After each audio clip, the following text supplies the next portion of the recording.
it was not just about local dynamics. It was a referendum on President Erdoğan's rule, and Erdoğan turned the vote into a referendum on his rule by basically campaigning very hard across the country, by personally attacking the opposition's candidates, and even at times by threatening the electorate that they would not receive services from the national government if they did not vote for his candidates.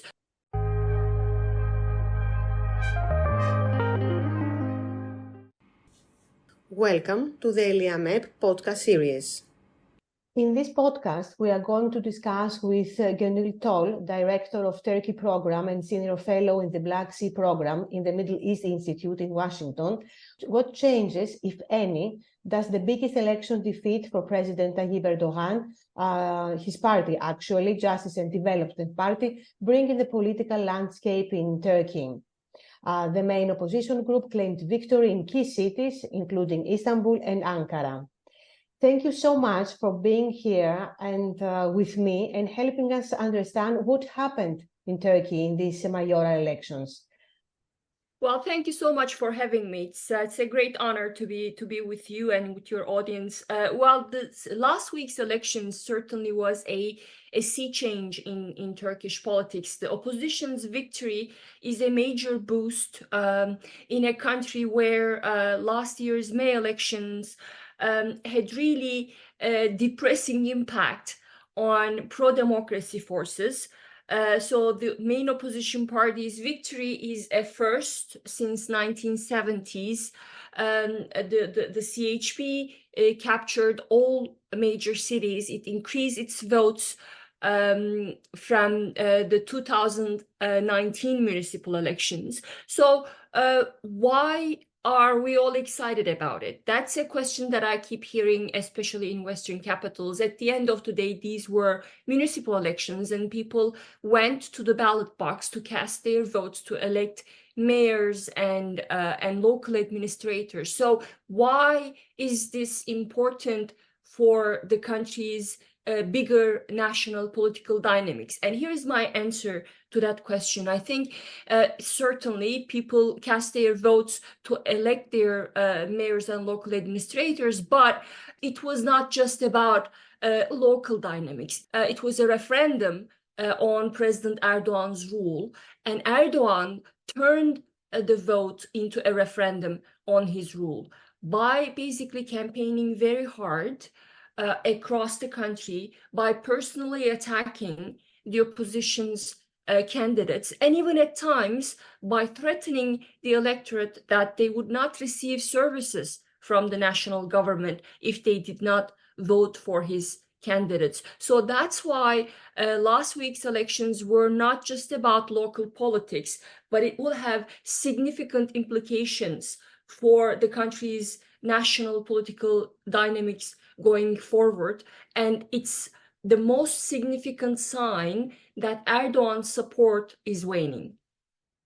Now, do you believe that Erdoğan has been out of touch with the people? I certainly agree with that. Now, let me note this victory, opposition party's victory came late for a lot of people who had expected the opposition coalition to beat Erdoğan at the ballot box last year. So in May, the country held presidential and parliamentary elections, and many of us thought that the political landscape, political context was ripe for an opposition victory, because 2023 was a difficult year for Erdoğan. The country was shaken by a devastating earthquake, struggling with growing economic problems. And in the interviews that we conducted, the studies that we did with people on the ground, a lot of people, analysts like me, it said that a popular opposition to Erdoğan had never been stronger. So this victory, opposition victory, came late. It was supposed to happen last year, but the fact that it happened tells us that the electorate, voters, are responding to the country's growing problems belatedly. And that really, that almost paves the way for a change, a bigger change in the run-up to 2028 elections. And that's when Turkey is going to hold presidential elections. And if the opposition parties manage to build on their recent election success, I think we will see this could be the beginning of the end for President Erdoğan.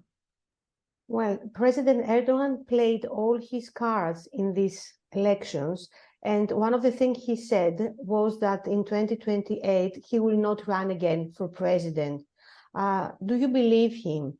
Will that be the case? Now he conceded defeat and promised to listen to the message delivered by Turkish voters.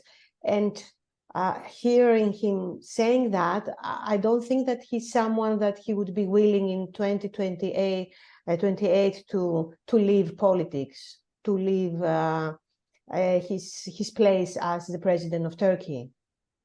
I agree with you. And he said that before. Even before last year's May elections, he had said that this was going to be his last term. And before previous elections too, he said that he was not going to, that he was coming, his political career was coming to an end. But having observed Erdoğan for so many years, I think that it's not realistic to expect him just to retire.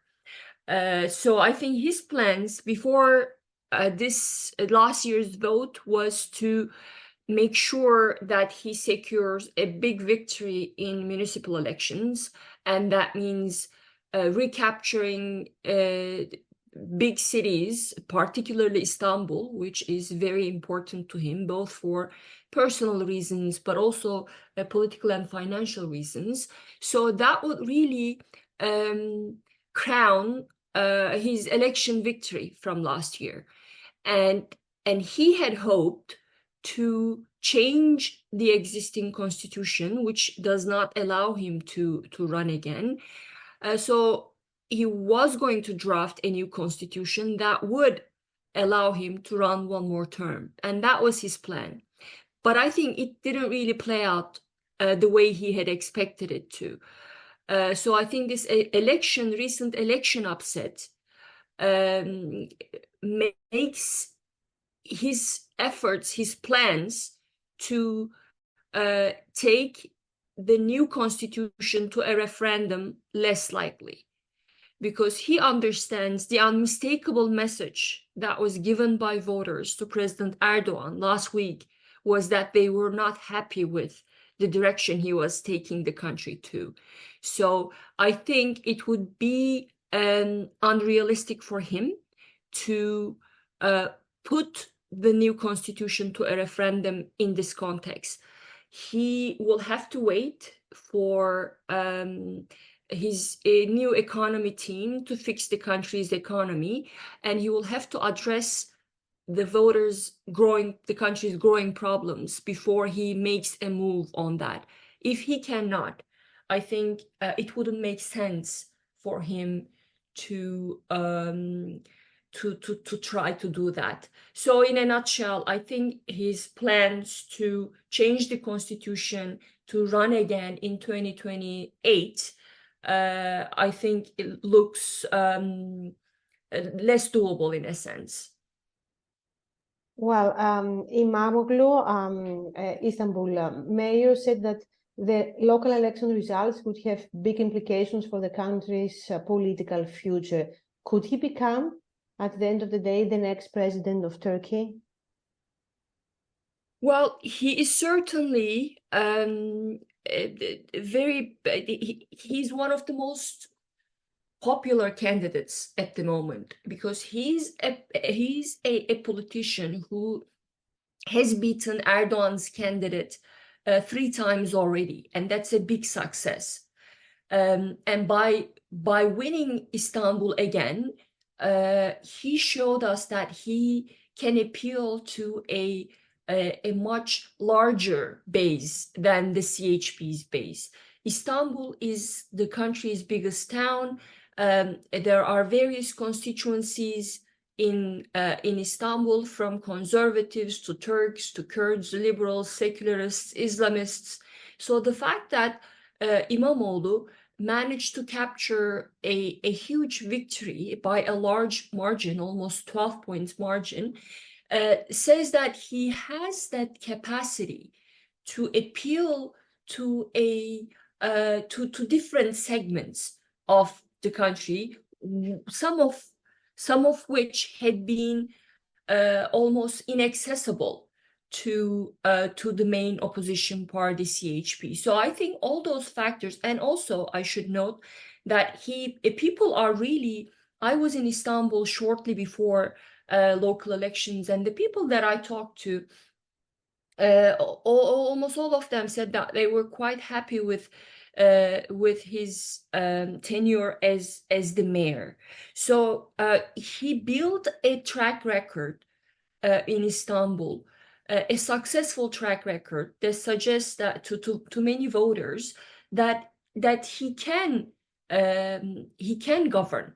So that is, all those factors really make him the most likely candidate in the current context. But of course, 4 years is a long time.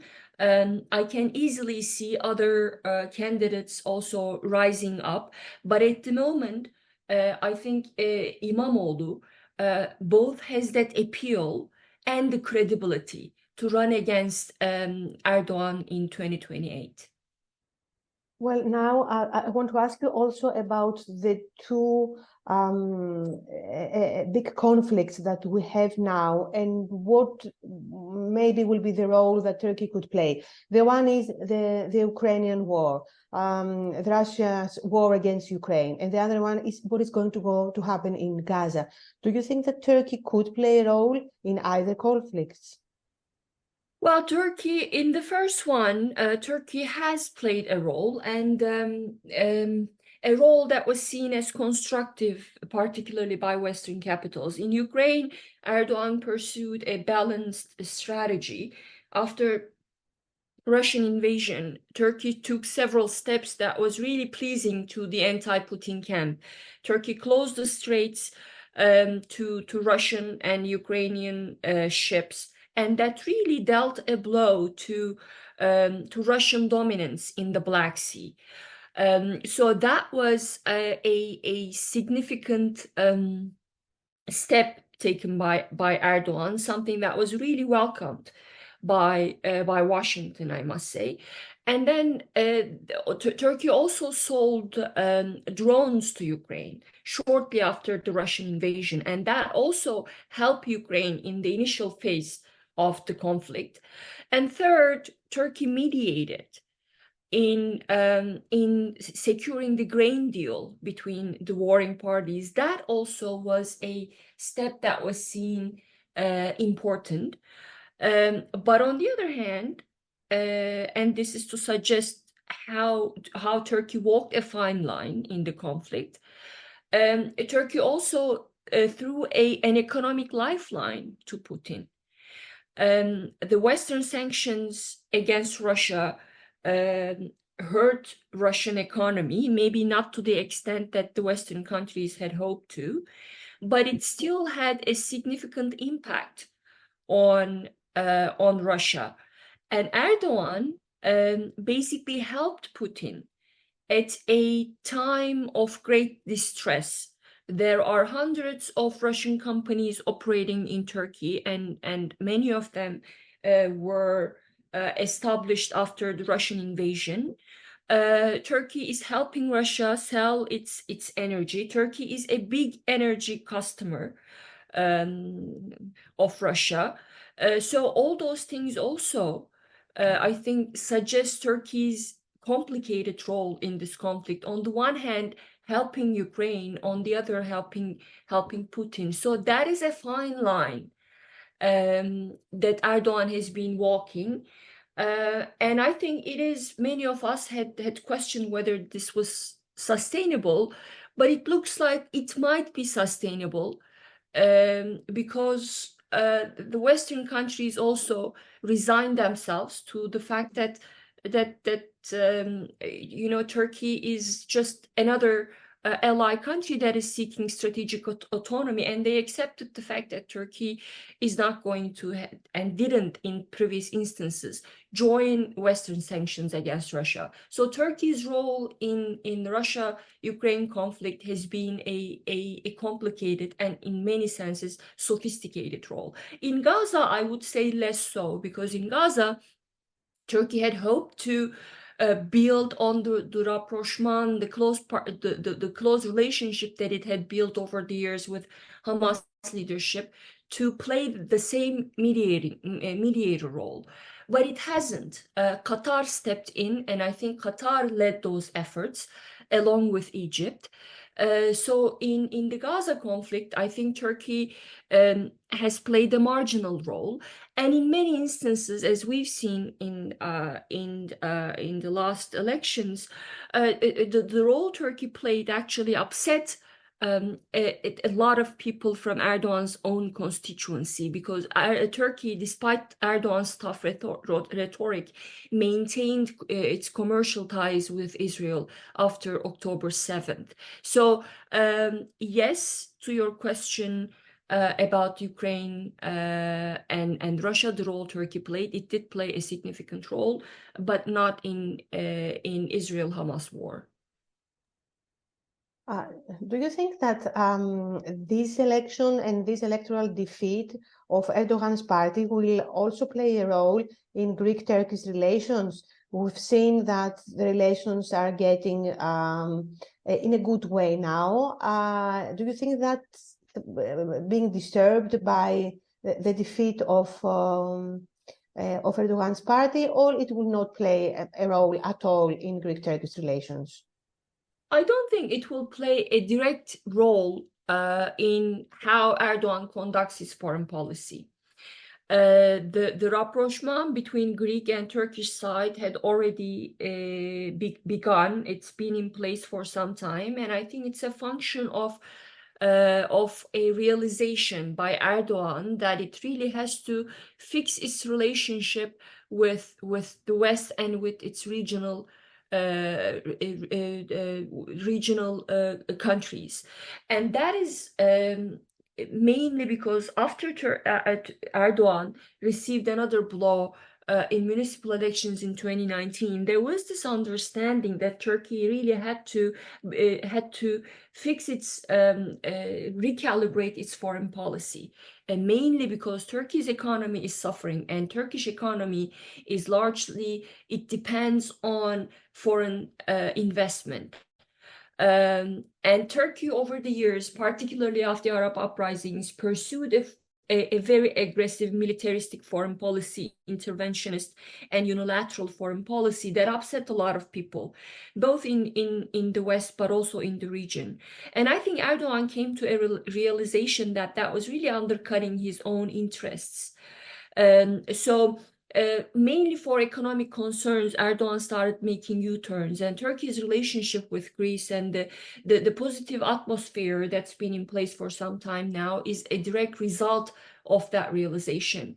But obviously, the municipal elections, the defeat that he suffered in last week's elections, I think it will have long-term impact on Erdoğan's rule, but it will not have a direct impact on what's happening between Turkey and Greece and what Turkey is doing on the foreign policy at the moment.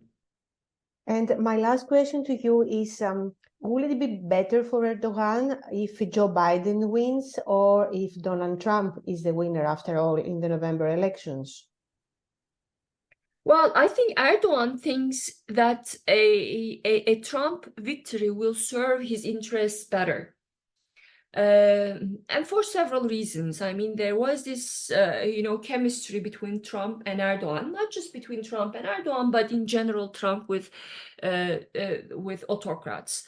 So Erdoğan might think that they might, Turkey-American relations might be on a better footing if Trump wins back the White House. But I'm not sure if that is really the case, because it is true that President Trump does not really have a pro-democracy agenda. He's seen as a wannabe autocrat himself, so he will not care that much about what happens in other countries' domestic affairs. So that is certainly something to look forward to by people like Erdoğan, who have been autocratizing at home. But on the other hand, President Biden, despite his strong rhetoric that he was going to pursue a very pro-democracy, pro-human rights foreign policy, he has failed on that, I think, miserably. Particularly with regards to Turkey-American relations, the issue of democracy and human rights were never raised by American officials. And in fact, before last year's elections, key Biden administration officials even called Turkey a democracy. So despite Biden's rhetoric, the pro-democracy agenda never materialized in Turkey-US relations. So in practice, I think Biden administration and a future Trump administration are not that different on that front.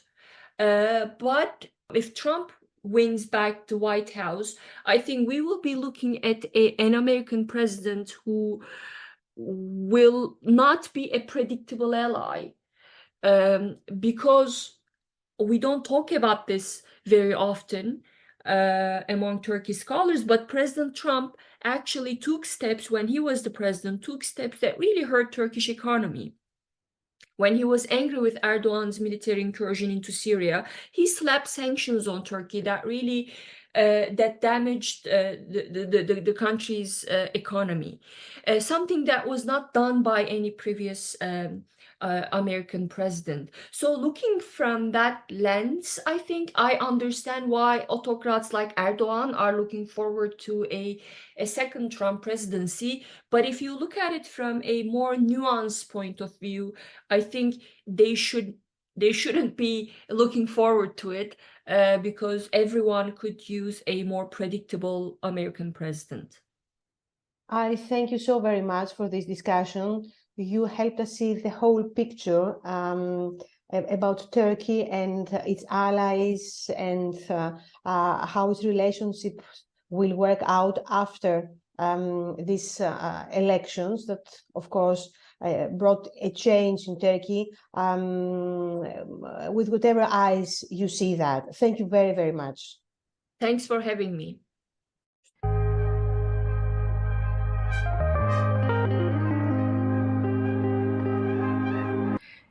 This was another Eliamep podcast with Odin Linardatou. Recording, editing and sound editing by Petros Karpathiou. Follow us on the Eliamep channels on Spotify, YouTube, Apple Podcasts, Google Podcasts and elsewhere.